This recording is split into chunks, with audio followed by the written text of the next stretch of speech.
Greetings, everyone. This is Jeff Wilkerson, Professor of Physics at Luther College, bringing you the next in our series of What to Look For in the Night Sky. We're talking about the week of April 29th this time around. Last week we talked about Hydra. Hydra is a great constellation. We don't pay a lot of attention to it. It's got faint stars in it. We got there last week. We're going to continue it a little bit this week. We got there last week. We go out 10 o'clock. Go out 10 o'clock and look to the southwest.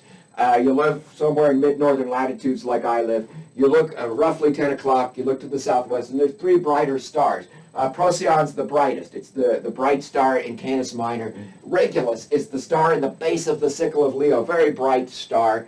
And then down below there, sort of forming the right triangle, was Alphard in Hydra, the one really bright star in Hydra. And so we saw those three bright stars. Now last week we looked at Hydra going the other direction. And then we also looked at Hydra trailing back this way. We said, uh-oh, it's going to run into a couple of other groups of stars, a couple of other constellations, and then more or less reappear. What it actually does is it drops down below there, but there aren't really many bright stars to follow it. And more on that in a moment. But it runs into Crater. Crater is another constellation that we don't look at very much. And there's four stars that are faint but visible there. Remember, the magnitude system counts backward, and every step of one magnitude is a multiplicative factor of 2.5 in brightness. So these stars, you got 3.6, 4.1, 4.1. That's often what you see is that triangle right there when you see it drawn someplace. But there's a 4.5 magnitude star down there that turns it into a diamond.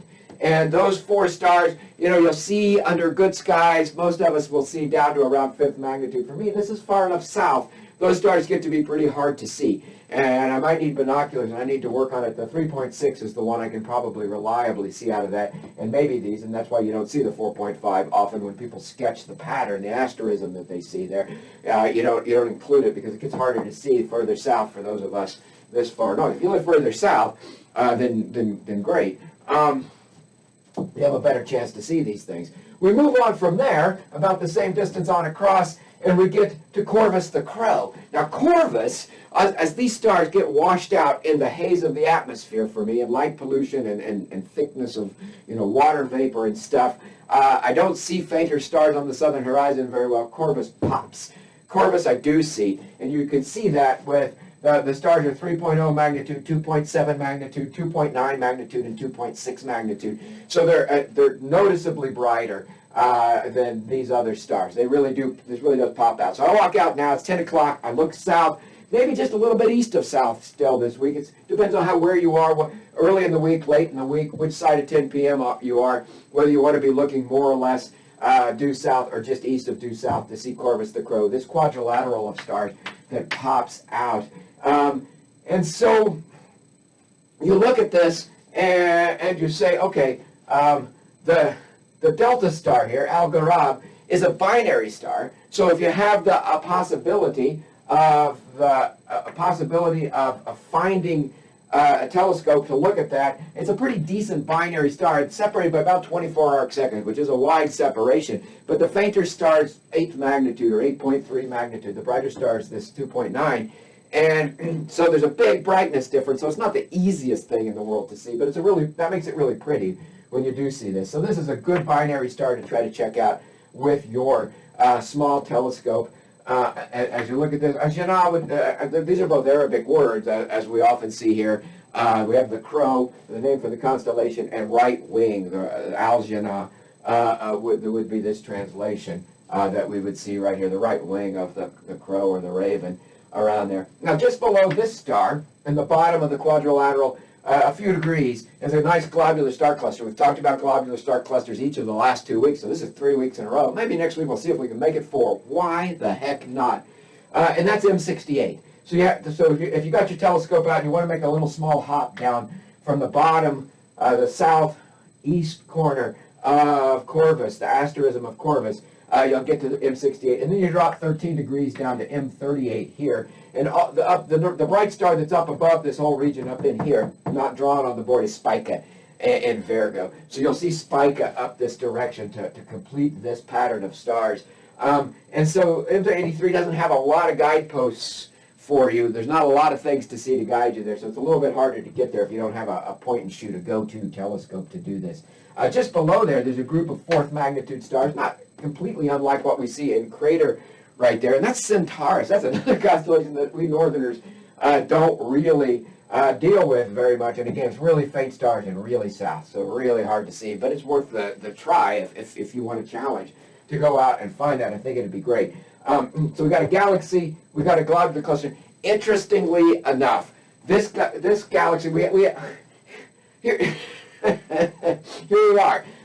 We were tracking Hydra. We ran into Crater. We ran into Corvus. We dropped down here. We go to M68, which is almost at the bottom of the asterism of Corvus, and on down to Centaurus, where M83 is. But both of these objects are in Hydra, which was back over here. Hydra took a turn to the south here, but there aren't any really bright stars to mark it. They're only really faint stars. So this gives us a chance to remember that the constellations are actually regions of the sky. So a constellation of Hydra is a box that's drawn, and everything inside that box is in Hydra, okay?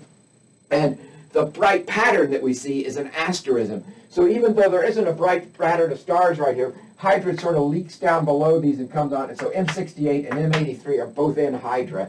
They're in that box that we draw to make the constellation of Hydra.